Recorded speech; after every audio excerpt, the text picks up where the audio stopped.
Mottley was sworn in for a second term as Prime Minister of Barbados this Thursday after securing a landslide victory in Wednesday's snap general election.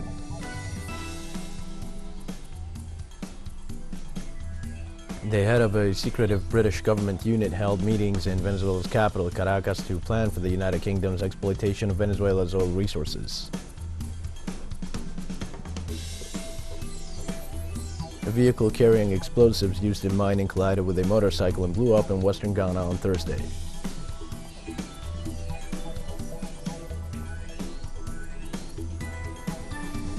Hi, this is From the South. I am your news anchor, Diego Martin, from the TeleSUR studios in Havana. We begin with the news.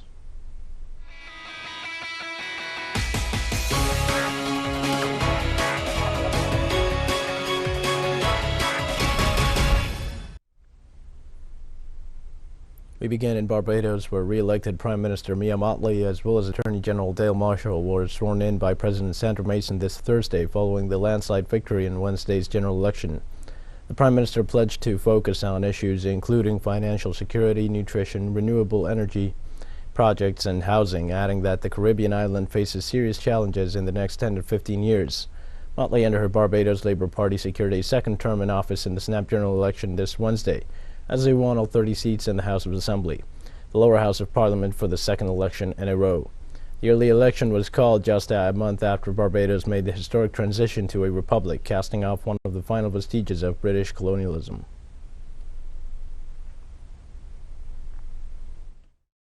I'd also like to thank the people of Barbados for the very clear and decisive mandate, as I said, that has been given to us as a government. We shall treat it with care, as we have done before, and we shall endeavor to continue the process of transformation if our country is to be able to meet the challenges that we expect to face in the next 10 to 15 years.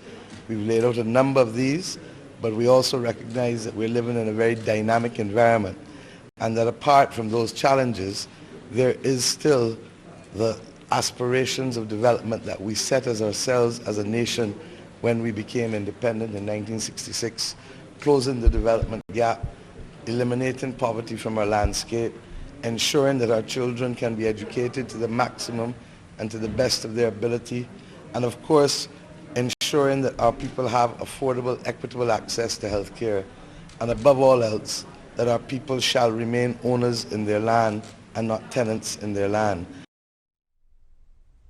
Cuba's renowned Casa de las Americas Awards returns this year with some 140 works from across the region competing for the coveted prizes.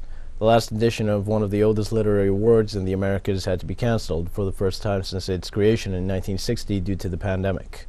The 62nd edition of the competition will have a reduced duration from January 24th to 28th and will be restricted to the Cuban capital due to the ongoing pandemic.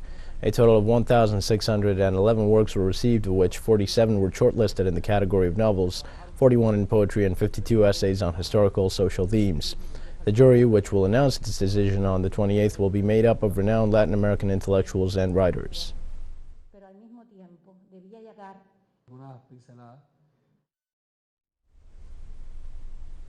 During a press conference, the president of the Casa de las Americas, Abel Prieto, stressed that despite the ongoing United States blockade, Cuba continues to be a cultural powerhouse. Pandemic, we have even more reasons to talk about the fact that we have to save life. At a time when neo-fascism is growing, when we see the signs of barbarism, when whether to wear a mask or not has become a political issue, the anti-vaccine movement, the irrational movement, in a terribly imbalanced world where there are many dangers threatening humanity, hatred towards immigrants, xenophobia, racism, all this is growing in a terrifying way in this country. In our blockaded, slandered and besieged island, we continue to defend utopia from the field of culture.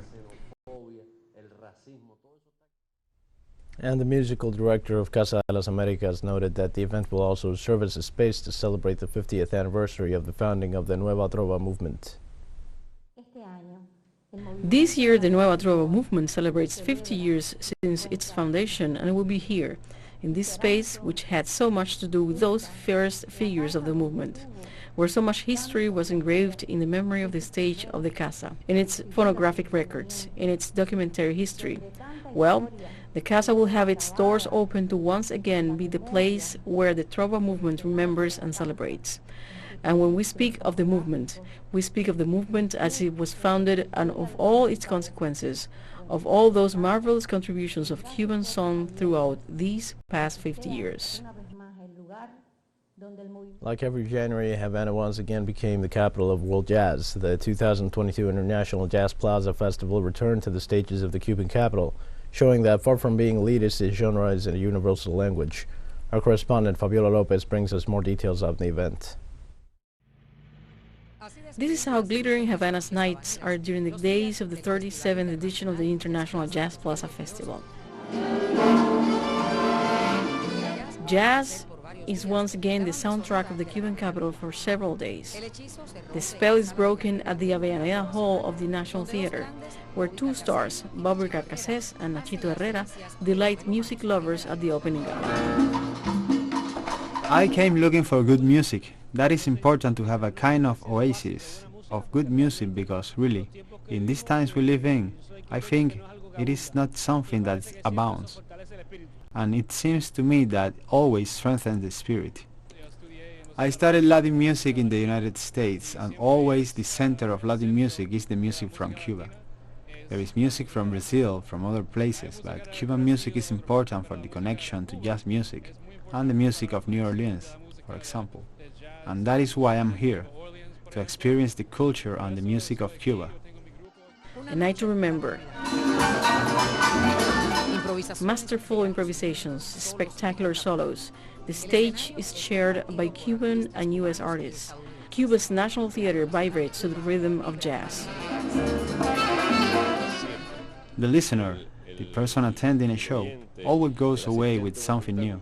And after seeing a concert like this, or like when we did the Stanley Jordan concert, or like when Debbie Weckel came, it's impossible after that to remain the same, as if nothing had happened.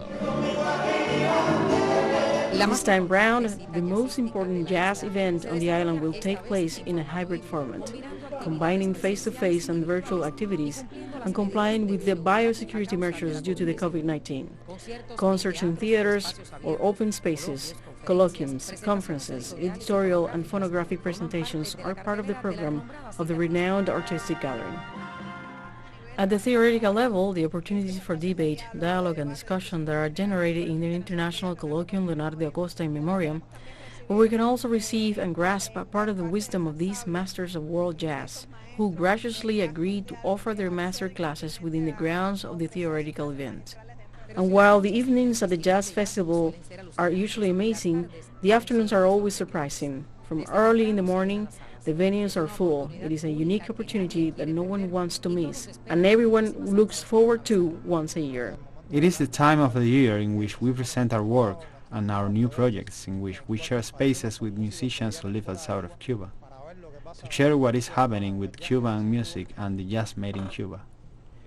It is a festival with a prestigious status based on the fact that many renowned national musicians come from other provinces, and these musicians have such a high level of popularity that they are able to generate a kind of musical tsunami, so powerful as to have a domino effect, causing many international musicians to come to Cuba. According to experts, jazz describes musically what is happening in society through its interpreters and offers a reliable portrait of current events, together with the sound imprint of human experiences. Right before the big festival begins, one of the greats of the genre, US-based Cuban Nachito Herrera, donated more than $1 million worth of medical supplies and musical instruments for art schools to the island. Que viva Cuba, que viva la música cubana. Fabiola Lopez, TeleSUR, La Habana. We'll be right back after this very short break. Don't go away.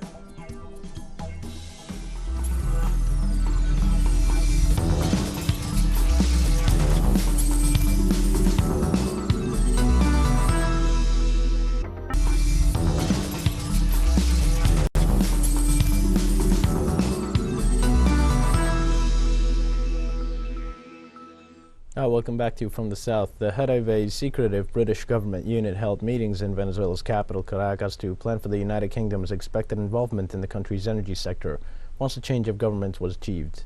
A record of the meeting is included in documents released under the UK's Freedom of Information Act. The heavily redacted texts were finally provided over a year after a request was made.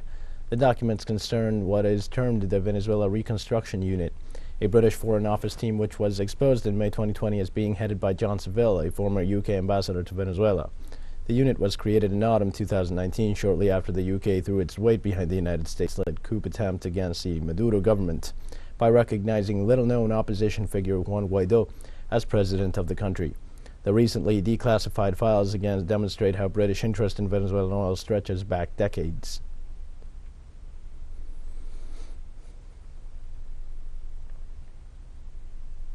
The Venezuelan government has demanded that the United States return the country's stolen diplomatic assets. Foreign Minister Felix Plasencia demanded that the U.S. Secretary of State Antony Blinken instruct the corresponding authorities to return the diplomatic property plundered from Venezuela and the United States, and recalled that the country's diplomatic premises were invaded and seized in a move contrary to international and diplomatic law, as part of the U.S. government's recognition of opposition figure Juan Guaidó. The Foreign Minister also presented evidence of the theft perpetrated in the Venezuelan embassy in Bolivia by Guaidó's representatives, with the support of the de facto authorities installed following the 2019 coup against Evo Morales.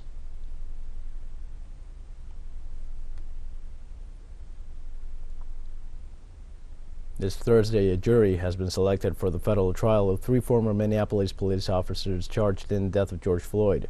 The federal justice system began the selection of the jurors who will rule the guilt of Tu Tao, Alexander Quing, and Thomas Lane, accused of violating U.S. laws and civil rights. In particular, they are accused of not having helped George Floyd when he was dying from the knee pressure of their colleague Derek Chauvin on May 25, 2020 in Minneapolis. The trial of the 3 policemen will begin on June 13th.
Austria's parliament voted on Thursday to introduce a strict COVID-19 vaccine mandate for adults from February, the first of its kind in Europe.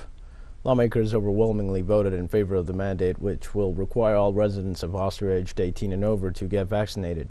Exemptions would be made for pregnant women, people who, for medical reasons, can't be vaccinated, or those who have recovered from a coronavirus infection in the past 6 months. Officials said the mandate was necessary because vaccination rates still remain low in the small country. The Austrian government first announced a plan for a universal vaccine mandate in November amid concern that Austria's vaccination rate was low compared with the rest of Western Europe. As of Wednesday, 71.8% of the country's 8.9 million citizens were considered fully vaccinated.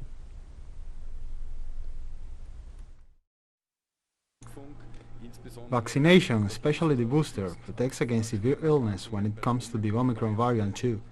We already know that. And that's why a general vaccine mandate is still the right way. If we want to escape the cycle of opening up and closing down, and the lockdowns, then we need this law, and an end to the hard measures for protecting against coronavirus. I think we all wish for that. Schools in Algeria were closed for 10 days on Thursday to combat a surge in coronavirus infections. The decision by President Abdelmajid Tebboune to cancel classes came after an emergency meeting of the Council of Ministers, members of the COVID-19 Scientific Committee, and the country's security officials on Wednesday. The presidential statement said university staff and health authorities should decide themselves whether to continue with the in-person classes Algeria is battling infections from both the Delta variant and the fast-spreading Omicron variant. On Wednesday, health officials reported a daily record of over 1,300 cases and 12 deaths.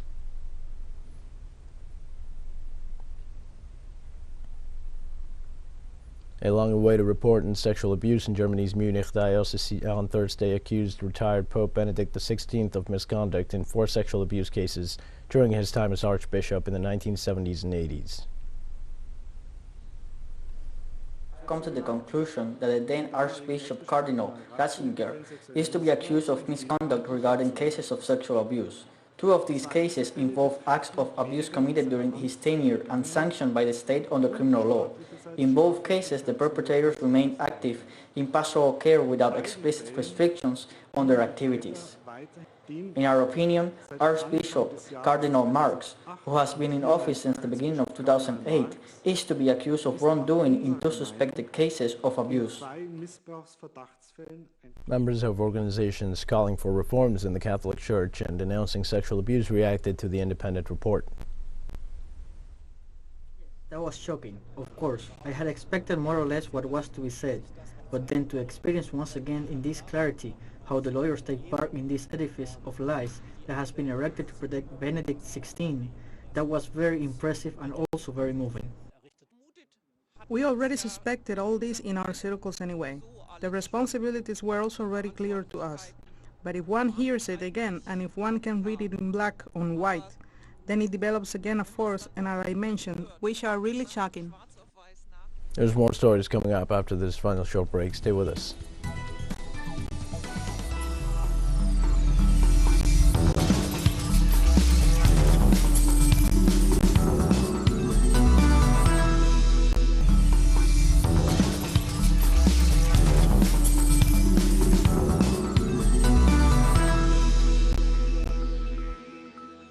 Welcome back to From the South. A vehicle carrying explosives used in mining collided with a motorcycle and blew up in western Ghana on Thursday.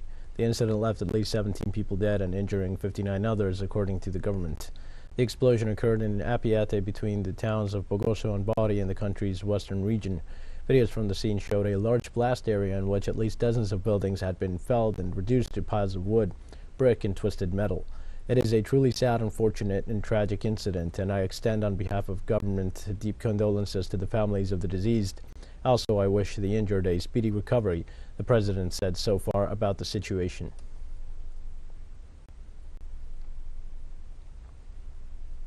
Sudanese protesters rallied once again on Thursday, denouncing the killing of dozens in a post-coup crackdown. The latest rallies came as United States diplomats visited the country in a bid to pressure the military into restoring a transition to civilian rule. U.S. Assistant Secretary of State Molly Fee and Special Envoy for the Horn of Africa David Satterfield held meetings in the capital Khartoum with the bereaved families of those killed during the protests. The U.S. suspended $700 million in assistance to Sudan after the October coup as a part of wider international punitive measures. Thursday's protests came following calls by Sudan's main civilian bloc, the Forces for Freedom and Change, for demonstrations in tribute to those killed. Some protesters gathered outside the United Nations headquarters in Khartoum with banners reading "No to External Solutions" and called on the UN Special Representative to Sudan to leave last week. The UN official launched consultations with Sudanese factions in a bid to resolve the political crisis, which was welcomed by the ruling military junta.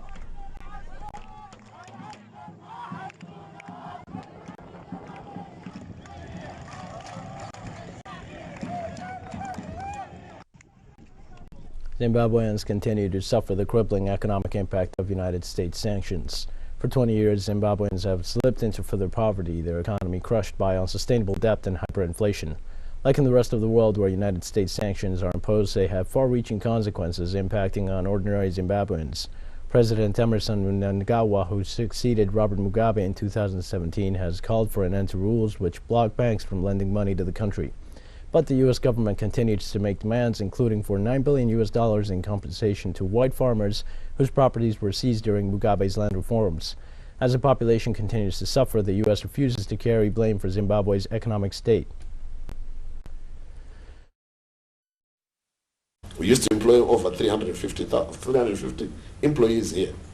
We are now down to less than 50 employees. Just that tells you what sanctions are. We used to train refrigeration mechanics.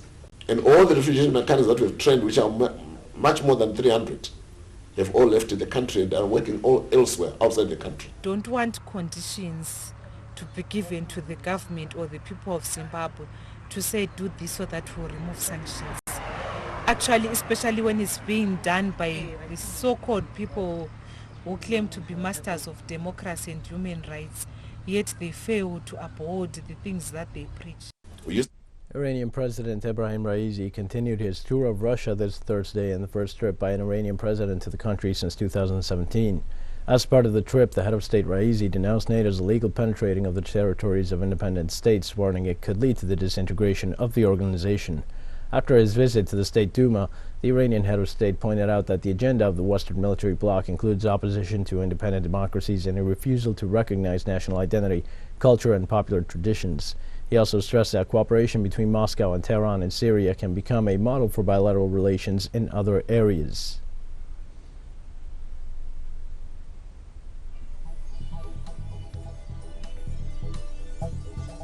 We've come to the end of this news brief. Remember, you can find these and many other stories on our website at TeleSUR English. You can also follow us on social media for all the latest news. Follow on Facebook, Twitter, Instagram, and Telegram. For TeleSUR English, I'm Martin. Thanks for watching.